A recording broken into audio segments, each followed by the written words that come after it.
नमस्कार. आपण ऐकताय आणि पाहताय आपल्या ही यूट्यूब चॅनल. मी गणेश तुकाराम शिंदे आपणा सर्वांचं आपल्या या यूट्यूब चॅनलवर स्वागत करत आहे. संपूर्ण महाराष्ट्राला अगदी जोरकस धक्का देणारी, सर्व महाराष्ट्राला दुःखात लोटणारी अशी घटना 28 जानेवारी 2026 रोजी घडली होती.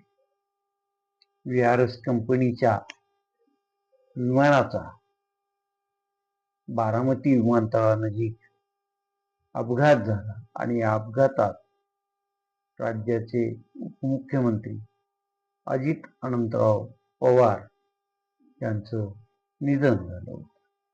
या अपघातानंतर हा अपघात नाही, हा घातपात आहे असे अनेक जण, कुणी खुले बोलत होतं, कुणी गुपित अशी चर्चा करत होतं, कुणी एकमेकांच्या कानात याबद्दल बोलत होतं आणि तसा संशय घेणारी परिस्थिती त्या दिवशी पण होती, आज पण आहे.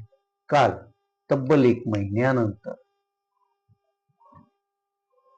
या विमानाच्या अपघाताबद्दल 22 पानाचा प्राथमिक अहवाल प्रसिद्ध करण्यात आला आहे. AIBA या संस्थेनं हा अहवाल दिला आहे आणि या अहवालात या अपघाताचा जो प्राथमिक अहवाल आहे त्यात विमान प्रथम झाडाला धडकलं आणि झाडाला धडकल्यानंतर ते खाली पडलं असं म्हटलेलं आहे.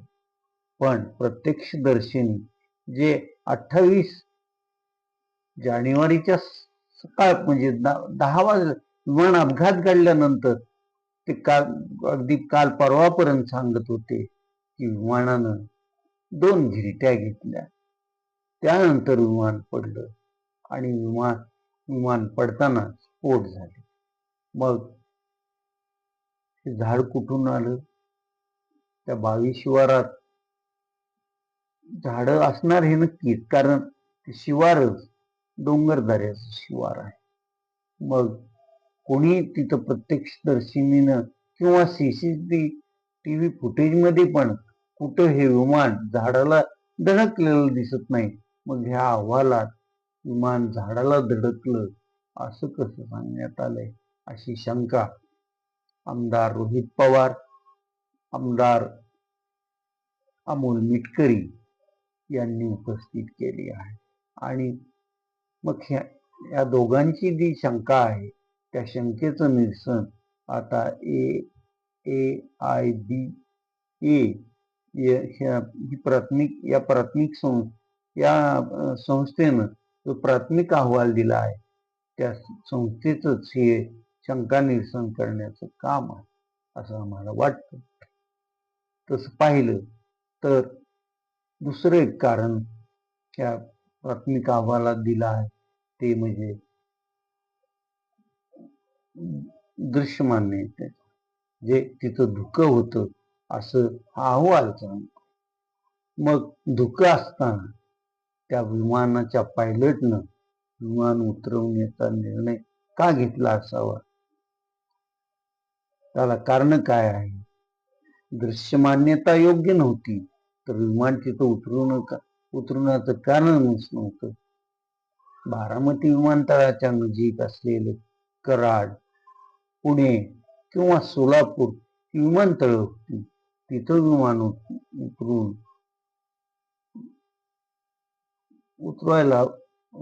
उतरवायचा निर्णय त्या वैमानिकानं घेतला पाहिजे होता असं सर्वसामान्यांचं मत आहे. त्यानंतर आणखी एक अहवाल सांगतो की बारामती विमानतळावरची धावपट्टी जी 10-12 वर्षापूर्वी तयार करण्यात आली आहे तिच्यावर खडी दिसून येते. तिच्यावर जे संकेतासाठी पट्टे मारलेले असतात ते पट्टे अंधुकाशी झालेले आहेत आणि ते पण कारण या प्राथमिक अहवालात देण्यात आलेलं आहे. बारामतीचा पूर्ण कायापालट करणारे शरद पवार आणि त्यांची पत्नी अजित पवार यांनी मग या विमानतळाच्याच बाबतीत दुर्लक्ष का केलेलं असावं, हाही प्रश्न सामान्य जनाला पडल्याशिवाय राहणार नाही. याचा अर्थ त्यांनी प्रयत्न केले असतील, त्यांनी वारंवार सूचना केल्या असतील की धावपट्टी सुधारा किंवा धावपट्टीचं काम करा, परंतु विमान उड्डयन खात्याने याकडे दुर्लक्ष केलं असावं का, असं म्हणण्या इतपत पण वाव इथे आहे. तसं पाहिलं तर काही महिन्यापूर्वीपर्यंत हे विमानतळ खाजगी कंपनीकडे भाड्यानं दिलेलं होतं आणि ती पण खाजगी कंपनी देशातली छोटी मोठी नव्हती, तर अंबानी ग्रुपला हे देण्यात आलं. मग ज्यावेळेस भाडे करारावर त्यांना ते विमानतळ चालवण्यासाठी दिलं होतं, तर त्या भाडेतत्वावर विमानतळ चालवण्यात घेतलेल्या अंबानींच्या कंपनीनं त्या विमानतळाची देखभाल दुरुस्ती योग्य प्रकारे का केली नाही, हाही प्रश्नच आहे. एकंदरीत पाहता सामान्य जनार किंवा बारामतीकरांना पण विमान अपघातासंदर्भात जो प्राथमिक तपास अहवाल 22 पानाचा काल जाहीर करण्यात आलेला आहे, त्यावर विश्वास बसणं शक्य नाही. त्यासाठी आता केंद्र शासनाच्या अधिपत्याखाली असणारं विमान उड्डयन मंत्रालय, त्यानंतर DGCA या सर्वांनी मिळून खरं पाहिलं तर गांभीर्य या अपघाताचं ओळखून योग्य तो तपास करावा. ब्लॅक बॉक्स, कॉकपिट मधील संवाद, सर्व काही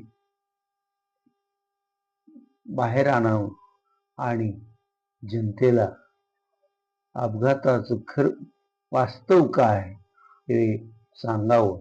तेव्हाच कुठं लोकांच्या मनात असलेल्या शंका कुशंका दूर होतील, एवढं मात्र नक्की. आता उद्या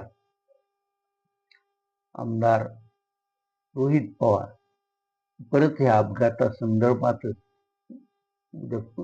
पत्रकार परिषद घेणार आहे.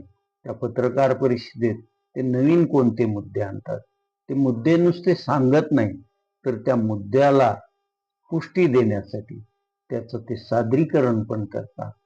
आणि मग आतापर्यंत जे त्यांनी मुद्दे मांडले त्यात तथ्यांश आहे असंच जाणवत आलं आहे. आणि म्हणूनच त्यांना ट्रोल करणारी मंडळी पण विशिष्ट एका पक्षातील आहेत असं दिसून येत आहे.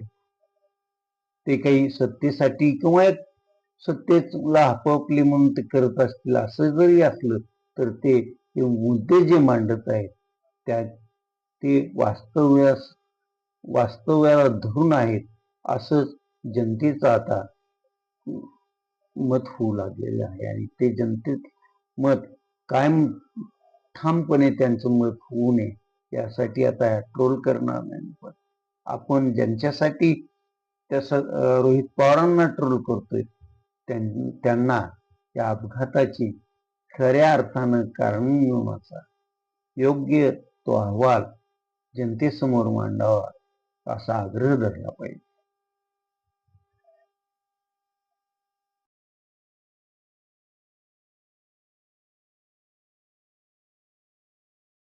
9 फेब्रुवारी 2026 जिल्हा परिषद आणि पंचायत समितीचा निकाल लागला. धाराशिव जिल्ह्यातील 55 ही जिल्हा परिषद निकाल लागला आणि 10 तारखेपासून ज्यांना सत्तेचा सोपान काबीज करायचा आहे त्या मंडळीने मग आपल्या पक्षाचे सर्व, त्याचबरोबर राष्ट्रवादी अजित पवार पक्षाचे 6 असे 25 आणि शिवसेना एकनाथ शिंदे पक्षातील काही सदस्य सहलीला नेले आणि त्यांनी नेलेल्या सदस्यांची संख्या त्यांच्या म्हणण्यानुसार 33 असल्याचं सांगितलं जातं. मात्र हे ज्यावेळेस सहलीवर सगळे गेले आणि त्यातही 2 शिवसेना एकनाथ शिंदे पक्षाच्या चिन्हावर निवडून आलेले सदस्य त्यांनी घेऊन गेले, त्यानंतर लागलीच जिल्ह्यात त्या संदर्भात ओरड सुरू झाली. शिवसेना एकनाथ शिंदे पक्षाच्या पदाधिकाऱ्यांनी आमचे जबरदस्तीने किंवा पळवून नेलेले 2 सदस्य माघारी पाठवा किंवा आमच्या समक्ष आणून दाखवा असा ज्यावेळेस सेका धरला त्यावेळेस मग नंतर गेल्या 2 दिवसापूर्वी मूळचे भाजपचेच असलेले परंतु शिवसेना एकनाथ शिंदे पक्षाच्या धनुष्यबाण या चिन्हावर शिवसेनेचे उमेदवार म्हणून निवडणूक लढविलेल्या दिक्स गटाच्या विजयी सदस्या पूजा शिंदे आणि तुळजापूर तालुक्यातील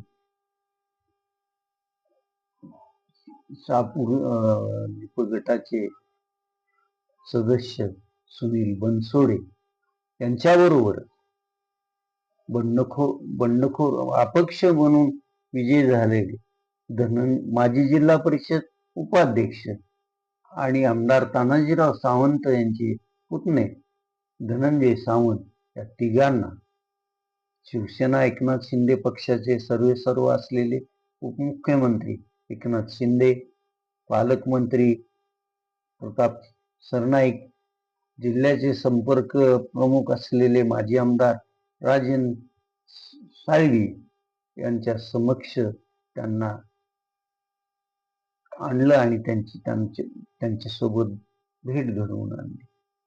याचा अर्थ सत्तेसाठी या दोघांनाही या सहलीत नेण्यात आलं होतं हेच स्पष्ट झालं होतं. आता तिथं